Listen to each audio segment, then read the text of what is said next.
Panembahan Senopati dan kembalinya pusat kerajaan Jawa di bumi Mataram. Timeline sejarah kerajaan Jawa dimulai dari Medang I bumi Mataram. Dua wangsa berkuasa Sailendra di Jawa bagian tengah, kemudian bergeser ke timur. Mpu Sindok mendirikan Wangsa Isyana, ditutup oleh Raja Dharmawangsa Teguh. Hampir 4 abad lamanya, Medang I bumi Mataram meninggalkan jejak peninggalan sejarah yang dikenang hingga sekarang. Borobudur dan Prambanan menjadi simbol kebesaran bangsa Jawa pada masa lampau. Kelanjutan kerajaan Medang adalah Kahuripan. Selanjutnya pada 1042, kerajaan Kahuripan dibagi dua oleh Raja Airlangga menjadi kerajaan Jenggala dan Panjalu. Kemudian bersatu kembali di Panjalu yang berpusat di Dahanapura yang sekarang menjadi bagian kota Kediri, Jawa Timur. Kerajaan di tanah Jawa berikutnya adalah Tumapel, didirikan oleh Ken Angrok dengan ibu kota di Singasari. Ken Angrok mendirikan wangsa baru, Wangsa Rajasa, sesuai gelarnya Sri Rangga Rajasa. Wangsa Rajasa terus menjadi penguasa tanah Jawa pada dua kerajaan besar, Singasari dan Majapahit, abad ke-13 sampai dengan ke-15. Pasca Majapahit, Jawa berganti tradisi, budaya dan agama. Era Hindu-Buddha menjadi era Islam.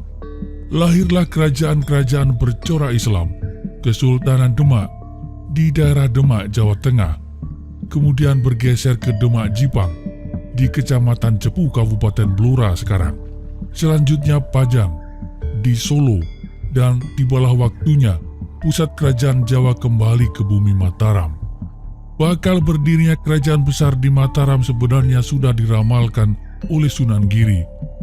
Dan melalui serangkaian kisah dan peristiwa, dimulai dari Kota Gede, Alas Mentau, Panembahan Senopati mendirikan kerajaan bercorak Islam, yakni Kerajaan Mataram. Nah, siapakah Panembahan Senopati? Bagaimana kerajaan Mataram ini berdiri? Simak selengkapnya dalam video berikut ini.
Panembahan Senopati.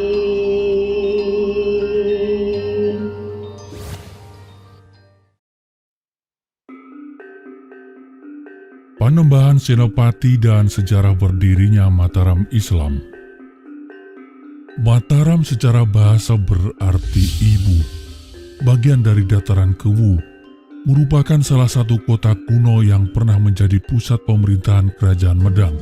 Tersebut dalam prasasti Mantiasih, Rahyang Tarumuhun Rimedang, Ripoh Pitu, Rakai Mataram, Sang Ratu Sanjaya.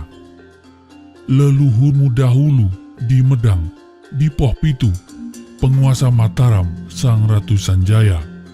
Dalam prasasti Mantiasih yang dikeluarkan dalam periode Medang, Jawa Timur, menyebutkan bahwa Sanjaya sebagai penguasa di tanah Mataram waktu dulu. Mataram pada abad ke-14 dan 15 menjadi negeri bawahan kerajaan Majapahit. Tercatat nama-nama raja yang memimpin bergelar Bre Mataram, yakni Wikramawardhana, diperkirakan 1353 sampai dengan 1375. Raja Sakusuma, Dyah Aniswari, Kertawijaya, dan Girindawardhana Dyah Wijaya Karana. Tanah Mataram pada era Kesultanan Pajang oleh Sultan Hadiwijaya diserahkan pada Ki Ageng Pamanahan sebagai hadiah. Selanjutnya pada tahun 1584, Panembahan Senopati, putra Ki Ageng Pamanahan, menjadi adipati menggantikan ayahnya. Nah, kenapa tanah Mataram diserahkan pada Ki Ageng Pamanahan, serta bagaimana silsilah Ki Ageng Pamanahan, dan bagaimana kemudian Mataram menjelma menjadi kesultanan besar di tanah Jawa? Mari kita lanjut lagi video ini.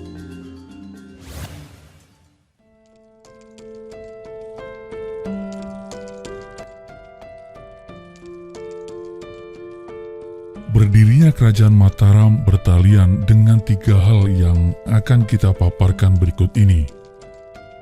Pertama, Wahyu Gagak Emprit, sebuah peristiwa spiritual yang syarat pesan simbolik. Kedua, Demak Jipang Pajang Mataram, menggambarkan konstelasi politik kala itu, peralihan kekuasaan kerajaan-kerajaan Islam pasca Demak. Dan ketiga, silsilah Panembahan Senopati, untuk menjawab pertanyaan, benarkah masih bersambung nasabnya sampai ke Raja-Raja Majapahit. Lahirnya Kerajaan Mataram digawangi oleh 3 serangkai yang amat misuwur, Ki Ageng Pamanahan, Ki Ageng Panjawi, dan Ki Ageng Jurumartani. Pada babat Tanah Jawa dikisahkan pencarian Wahyu Keraton para murid Sunan Kalijaga, Ki Ageng Giring, dan Ki Jurumartani. Ki Ageng Giring diperintah oleh Sunan Kalijaga untuk menanam sabut kelapa yang kemudian tumbuh menjadi pohon kelapa. Pencarian Wahyu Keraton juga dilakukan oleh salah satu murid Sunan Kalijaga, yaitu Ki Ageng Pamanahan. Ki Ageng Pamanahan melakukan tirakat di Kembang Semampir, Panggang, Gunung Kidul. Ki Ageng Giring mendapatkan wisik atau bisikan gaib saat sedang memanjat pohon untuk menyadap getah. Di tempat itu ada sebatang pohon kelapa dekat pohon yang dipanjat Ki Ageng. Di atas pohon kelapa Ki Ageng mendengar suara, "Ketahuilah wahai Ki Ageng Giring, siapa yang meminum air degan itu habis seketika, kelak seanak turunnya akan menjadi Raja Agung di Tanah Jawa." Demikian bunyi bisikan tersebut. Setelah mendengar bisikan itu, segera Ki Ageng turun dari pohon yang ia panjat. Setelah selesai meletakkan tabung penyadap getah, kemudian cepat-cepat Ki Ageng memanjat pohon tadi. Kemudian dipetiknya kelapa muda itu dan dibawa turun. Kemudian diminumnya air degan tersebut, namun tidak sampai habis. Ki Ageng pergi ke hutan. Sementara itu sahabatnya, Ki Ageng Pamanahan, tiba di kediaman Ki Ageng Giring. Ki Ageng Pamanahan yang sangat haus meminum air kelapa gaib tersebut. Sesampainya dari hutan, Ki Ageng Giring mendapati air kelapanya telah habis, dan di situ ada Ki Ageng Pamanahan.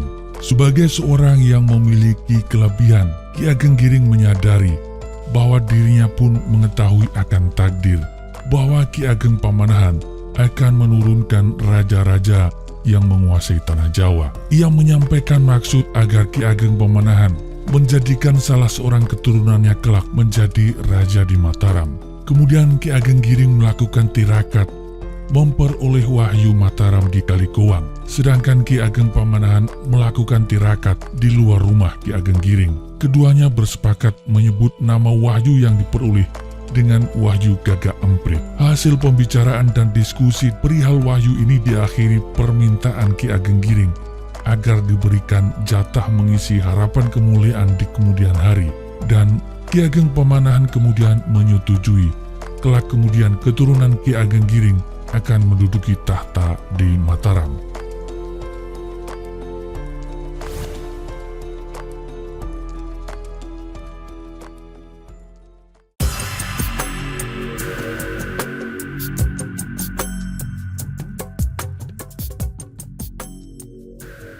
Ki Pamanahan mengabdikan diri di Pajang, diangkat menjadi lurah wiratama oleh Adipati Pajang, Raden Hadiwijaya atau Jagatingkir. Disinilah titik balik sejarah dimulai, yakni bermula dari pergolakan suksesi kepemimpinan pasca gugurnya Sultan kedua Demak, Patiunus di Malaka, Sunan Prawoto putra Raden Trenggono membunuh Surowiyoto, Pangeran Sekar Sidolepet, yang kemudian memuluskan langkah Raden Trenggono naik tahta. Kepemimpinan Sultan Trenggono membuat banyak perubahan di Demak, termasuk diantaranya perluasan wilayah. Sultan Trenggono gugur di Panarukan, Situbondo, membuka babak baru bagi Jipang Panolan dan Pajang. Penerus tahta paling dekat adalah Sunan Prawoto putra Sultan Trenggono. Namun Aryo Penangsang, Adipati Jipang Panolan atau putra Surowiyoto, menuntut balas atas kematian Pangeran Surowiyoto, serta memproklamirkan diri sebagai penerus sah kerajaan Demak yang berpusat di Jipang. Pada era ini dikenal dengan periode Demak Jipang. Kita pernah ulas tentang peristiwa di seputar arus kejadian utama ini. Anda bisa simak Jaka Tingkir dan Ratu Kalinyamat yang peristiwanya beririsan dengan suksesi kepemimpinan Demak periode akhir. Pajang di bawah kepemimpinan Jaka Tingkir memisahkan diri dari Demak, memproklamirkan sebagai negeri yang merdeka di bawah kepemimpinan Sultan Hadiwijaya. Oke, kita lanjut lagi. Untuk terbunuhnya Sunan Prawoto membuat Ratu Kalinyamat, adik Sunan Prawoto, meradang. Ia pun meminta kejelasan kepada Sunan Kudus. Namun naas, sepulang dari Kudus, dihadang oleh pasukan Aryo Penangsang, dan gugurlah suami Ratu Kalinyamat, Sultan Hadiri. Peristiwa ini yang kemudian melahirkan tekad di bawah Topo Wudo Asinjang Rekmo. Mengenai apakah Topo Wudo ini merupakan arti yang sebenarnya atau kiasan, Anda bisa menyimak paparannya dalam Ratu Kalinyamat dalam channel ini juga. Selanjutnya Ratu Kalinyamat meminta bantuan pada Sultan Hadiwijaya untuk memerangi Aryo Penangsang. Lagi-lagi admin mengulang kalimat, disinilah titik balik sejarah dimulai. Jaka Tingkir menggelar sayembara. Siapapun yang dapat mengalahkan Aryo Penangsang akan mendapatkan hadiah berupa tanah di Pati dan Alas Mentau. Dalam Babat Tanah Jawi dijelaskan, Ki Juru Martani mendesak Ki Ageng Pamanahan dan Ki Panjawi agar berani mengikuti sayembara untuk menumpas Aryo Penangsang. Dan akhirnya cucu Ki Ageng Sela ini, yaitu Ki Ageng Pamanahan dan Ki Panjawi, mengikuti sayembara. Ki Juru Martani berhasil menyusun siasat cerdik, hingga akhirnya Raden Sutawijaya, putra Ki Ageng Pamanahan, dapat memadamkan Aryo Penangsang yang saat itu mengendarai kuda jantan Gagak Rimang yang tengah menyeberang Bengawan Sore dengan menusukkan tombak Kiai Pleret. Perang, konflik dan perselisihan pun berakhir. 1549, pusat kerajaan Demak dari Jipang dipindah ke Pajang. Jaka Tingkir kemudian menjadi raja pertama Pajang dengan gelar Sultan Hadiwijaya. Raden Sutawijaya, putra Ki Ageng Pamanahan yang berhasil mengalahkan Aryo Penangsang, kemudian diangkat sebagai anak angkat oleh Sultan Hadiwijaya menjadi saudara Pangeran Penowo yang merupakan putra mahkota Kesultanan Pajang. Sultan Hadiwijaya menepati janjinya memberikan tanah Pati kepada Ki Panjawi. Namun beberapa tahun setelah Sultan Hadiwijaya memberikan bumi Pati kepada Ki Panjawi, Alas Mentau belum juga diberikan kepada Ki Ageng Pamanahan. Konon Sultan Hadiwijaya terpengaruh ramalan Sunan Giri yang mengatakan bakal muncul kerajaan besar yang akan menurunkan raja-raja di tanah Jawa. Ramalan ini membuat Sultan Hadiwijaya resah, sehingga penyerahan tanah perdikan Mentau kepada Ki Pamanahan tertunda sampai tahun 1556. Hal ini diketahui oleh Sunan Kalijaga. Keduanya pun dipertemukan. Dengan disaksikan Sunan Kalijaga, Ki Pamanahan bersumpah akan selalu setia kepada Sultan Hadiwijaya. Maka sejak tahun 1556, Ki Pamanahan beserta keluarganya, termasuk Ki Juru Martani, pindah ke Alas Mentau dan membuat pemukiman yang dari ke hari kian berkembang, kemudian disebut Kota Gede. Status Mataram adalah tanah perdikan, dengan pemimpin pertamanya bergelar Kiai Gede Mataram. Dengan status ini, Kiai Gede Mataram hanya memiliki kewajiban menghadap saja kepada Sultan Hadiwijaya, tanpa harus memberikan upeti ataupun pajak. Kiai Gede Mataram memimpin Mataram hingga wafat pada tahun 1584 dan dimakamkan di Pasarean, digantikan putranya yaitu Sutawijaya.